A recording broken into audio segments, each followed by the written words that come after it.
if they lose this series, it will be 3 consecutive years that Russell Westbrook went home in the first round. So at some point in time, that cachet, the superstar cachet and stature that he has, we know that he's the most athletic point guard we've ever seen. We know that he's one of the great athletes this game has ever seen. High-end competitor, never cheats us with effort.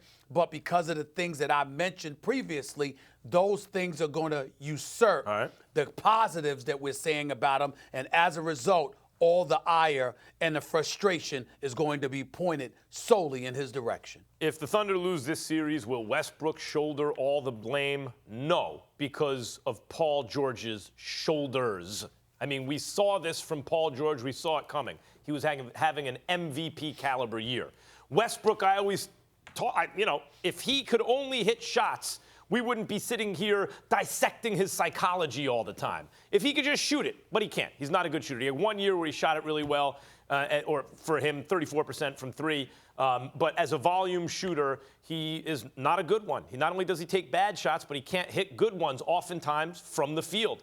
And so that's really always been the issue with him. And I said on this show several times earlier in this season, if Westbrook hits shots, the Thunder can go all the way. They were playing lights-out defense. They just wound up with more possessions than the other team, even with Westbrook's turnovers.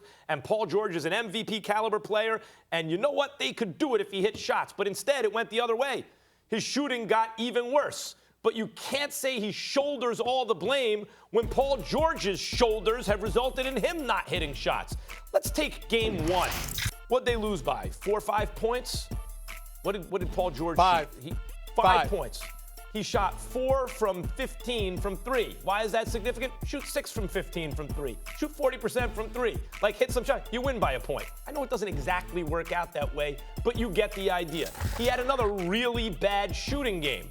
And the Thunder are not the kind of team that can afford for one of their 2 best players to shoot it like that when their other one is Westbrook. We already know it's unlikely he's going to shoot it well. Paul George is going to have to be that guy.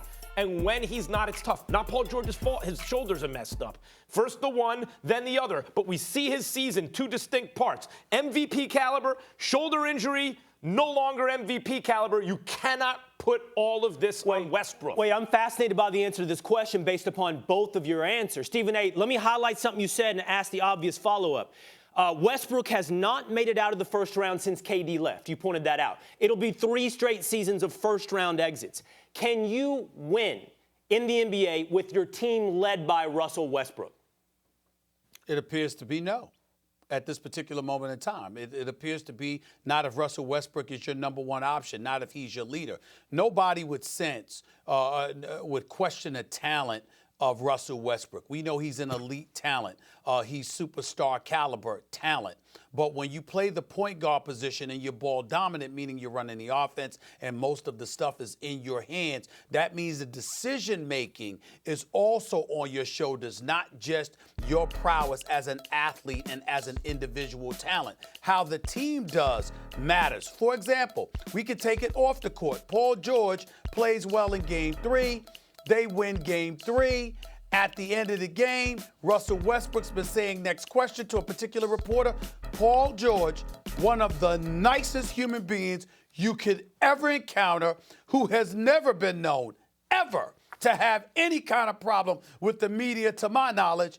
He gets asked a question about the last dunk, which, by the way, I had no problem with, and I don't think anybody but Portland should have had a problem with. And who cares, because they knew they were going to get on the court to get at them for game 4. What was Paul George's answer? Next question. So you're saying that you followed, previously you had said, we're following the lead of Russell Westbrook. He's our leader. He took the bull by the horn. He said he would show up in game 3 and it would be different. And he showed us exactly that. So you're following this guy. So Russell Westbrook is not just a talent. He's not just a superstar talent, but he's somebody that's been allocated the responsibility of leading this team. That means on and off the court, which means that's another reason we're going to look at you. And also, Max, that stuff that's on his shoulders, I got news for you. Again, literally speaking, it's not one individual. Of course, it's a team. But do you really, really think that in the months to follow this season, once the Oklahoma City Thunder are home for the playoffs, that anybody is going to be talking about the shoulders of Paul George. No, they're going to be talking about how Russell Westbrook played, because you have to juxtapose that to what you're seeing from Damian Lillard, who's giving it to him. You do, although right? Lillard, of course, Really is highly motivated because he was dominated defensively when he was on him by Drew Holiday in last year's playoffs, and they got swept as a result largely of the success also, Drew Holiday had against Lillard. I don't notice they don't seem to like each other too much. I'm saying you're not wrong, but it's that they don't seem to like each other too much. No, I get it. But Lillard Lillard is playing with like a guy with something to prove, because we all viewed Lillard as he's going to be special in the playoffs. And then what he did last season, he's making up for right now. Westbrook, Will, the question is, can you win with Westbrook? Yes. He is one player in NBA history. I see him literally play to play in a game. One play, I go, it's the best player I've ever seen. I don't want to hear it from about anyone else. The very next play, I can say, you can't win a championship with this guy. It's the nature of his all-out kind of aggressive style. I still hold out hope that you can win a championship with Westbrook, but as the evidence mounts, he had a great team early on with Harden and Ibaka and Durant. Later on with Durant and Ibaka and others. He's had lots of shots, and he's never been able to get it done. If he ends his career without a championship, he will not be remembered on the kind of level that he really should be.